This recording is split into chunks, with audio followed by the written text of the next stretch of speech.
Buenos días, mis hermanos. Hoy quiero comenzar nuestra reflexión con unas palabras de Dios a través del profeta Jeremías, que más que unas palabras son una promesa de Dios para el hombre. Y Jeremías 29:13 dice así: Y me buscaréis y me hallaréis, porque me buscaréis de todo vuestro corazón. Vemos que es una promesa de Dios y dice que le vamos a hallar, pero hay una condición: si lo buscamos de todo nuestro corazón. Y quiero ilustrar esta promesa de Dios a través de un rey de Judá, un rey que se llamaba Josías. Y la Biblia se refiere a él de esta manera. En el segundo libro de Crónicas, en el capítulo 34, versículo 2, dice así: Hizo lo que era agradable a los ojos del Señor y siguió el ejemplo de su antepasado David. No se apartó de lo que era correcto. Fíjense que es interesante que dice la palabra que siguió el ejemplo de su antepasado David. Y uno dice, bueno, ¿por qué siguió el ejemplo de David? Bueno, este rey Josías, su padre había sido el rey Amós, que fue un rey malo, y su abuelo había sido el rey Manasés, otro rey malo. La Biblia dice de ellos que hicieron lo que era desagradable ante los ojos de Dios.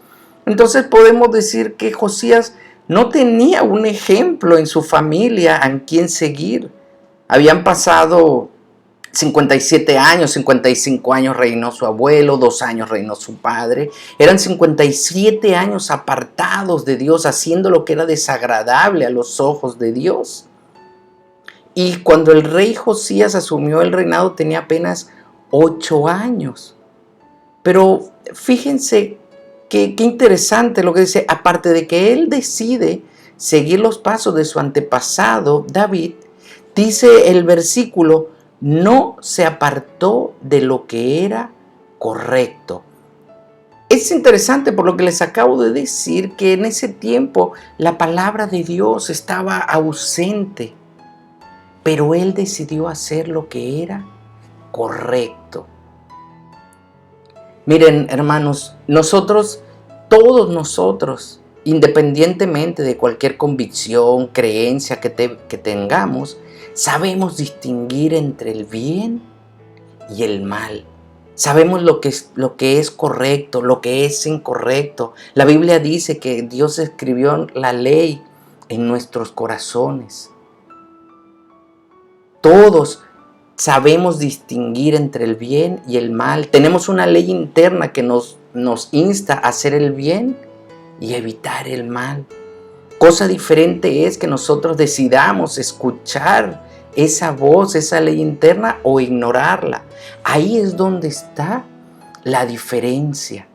De hecho, Pablo en Romanos, en el capítulo 1, versículo 20, nos dice lo siguiente al respecto: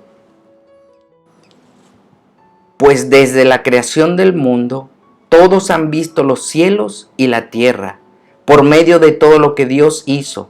Ellos pueden ver a simple vista las cualidades invisibles de Dios, su poder eterno y su naturaleza divina. Así que no tienen excusa para no conocer a Dios. Y eso fue lo que hizo el rey Josías. Decidió hacer lo que era correcto. Él ya había tomado una decisión: hacer lo correcto. Pero más allá de eso, él da un segundo paso.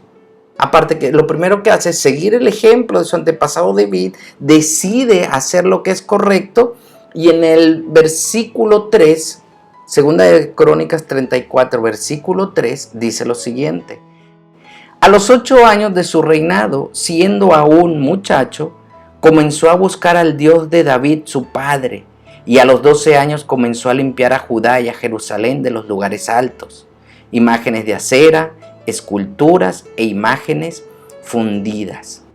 Vemos que dice que comenzó a buscar a Dios. No solamente decidió hacer lo correcto, sino comenzó a buscar a Dios. Tomó una acción. Y adicional a eso, dice la palabra que él tomó otra acción, que fue apartar todos esos ídolos, todos esos lugares de adoración a los falsos dioses. Empezó a eliminarlos.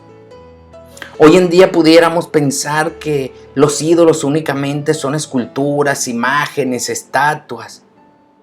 Un ídolo, hermanos, es todo aquello que ocupa el lugar que debería ocupar Dios. Y eso fue lo que empezó a hacer Josías, a quitar todo eso que le estorbaba de su vida. Y eso es lo que nosotros debemos de hacer cuando decidimos buscar a Dios. Quitar todo aquello que nos estorba o que ocupa ese primer lugar en nuestras vidas. Y eso fue lo que hizo Josías. Y en consecuencia, hermanos, ocurre algo hermoso. Porque cuando decidimos buscar a Dios, las cosas no se quedan como están. Hay un cambio. Pasa algo. Y veamos qué pasó con el rey Josías. En el capítulo 14 dice así: y al sacar el dinero que había sido traído a la casa de Jehová, el sacerdote Hilcías halló el libro de la ley de Jehová dada por medio de Moisés. Vemos que en esa reforma, transformación que empieza a hacer Josías, empiezan a reparar y reconstruir el templo. ¿Y qué ocurre? Aparece la ley de Dios. Por lo visto, esta ley ignorada, olvidada, ya para este entonces habían pasado 75 años, tal vez escondida esta ley, aparece. Dios se manifiesta a través de su palabra. ¿Por qué? Como consecuencia de que Josías había decidido buscar a Dios. Y Dios se manifiesta. Pero saben, dice la misma historia que cuando consiguen la ley, ¿qué pasa? El sacerdote Hilcías se la lee al secretario del rey, a Safán.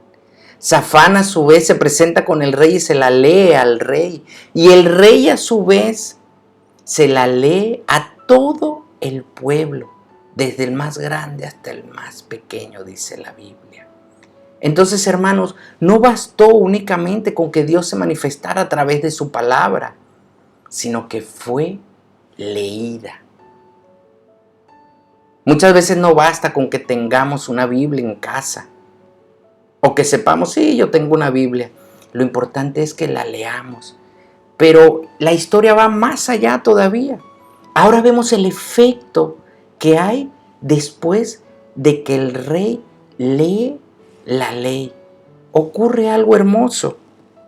Miren lo que dice. En el versículo 19 dice: cuando el rey oyó lo que estaba escrito en la ley, rasgó su ropa en señal de desesperación.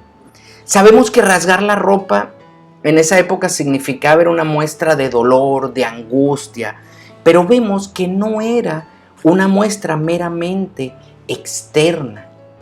No era un acto hipócrita de rasgar las vestiduras, sino que realmente él estaba rasgando su corazón. Y el profeta Joel, Dios nos advierte a través del profeta Joel este acto, ¿qué debe realmente de significar cuando rasgamos vestiduras? Dice Joel 2:13: no se desgarren la ropa en su dolor, sino desgarren sus corazones. Regresen al Señor su Dios, porque Él es misericordioso y compasivo, lento para enojarse y lleno de amor inagotable. Está deseoso de desistir y no de castigar. Pero la Biblia misma nos enseña que lo de Josías fue de corazón. Y el mismo Dios se lo reconoce. En el versículo 27 dice así: estabas apenado y te humillaste ante Dios al oír las palabras que Él pronunció contra la ciudad y sus habitantes. Te humillaste, rasgaste tu ropa en señal de desesperación y lloraste delante de mí, arrepentido. Ciertamente te escuché, dice el Señor. Hermanos, entonces aquí vemos que él se acercó a la palabra de Dios y leyó la palabra y desgarró su corazón. Y estuvo arrepentido por todo el pecado que habían cometido. Entonces, hermanos, aquí vemos que no basta únicamente con acercarnos a la palabra de Dios, pero cuando nos acercamos con un corazón deseoso de Él, va a venir el arrepentimiento a nuestras vidas. Va a venir la convicción de pecado a nuestras vidas. Por eso en Mateo, cuando Jesús comienza su misión en este mundo, dice así, Mateo 4:17. Desde entonces comenzó Jesús a predicar y a decir, arrepentíos, porque el reino de los cielos se ha acercado. Hermanos, entonces cuando buscamos a Dios de corazón, Él se va a manifestar a nosotros. Y debemos de escucharlo a través de su palabra. Y cuando escuchamos su palabra de todo corazón, debe de haber arrepentimiento en nuestras vidas. Y cuando hay ese arrepentimiento, hay esa transformación. Y saben, hermanos, Juan 14:21 dice así, los que aceptan mis mandamientos y los obedecen son los que me aman. Y porque me aman a mí, mi Padre los amará a ellos. Y yo los amaré y me daré a conocer a cada uno de ellos. Aquí vemos cómo se complementa la promesa de Dios, donde dice que Jesús, donde Cristo, el Hijo de Dios, se manifestará a nosotros si lo buscamos de todo corazón y nos arrepentimos de nuestros pecados. Que Dios les bendiga.